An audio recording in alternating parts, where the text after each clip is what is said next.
What do you think we got? A foot and a half? What is it right here? What, how deep do I think it is? Yeah. Look at that, bro. It's got to be a foot and a half. Hey, Marian.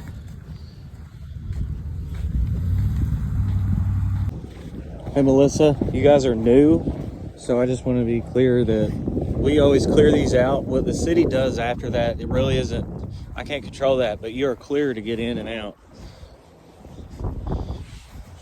So when they come plowing through, it's probably gonna, make some problems here, but I don't know what else to tell people, but we try.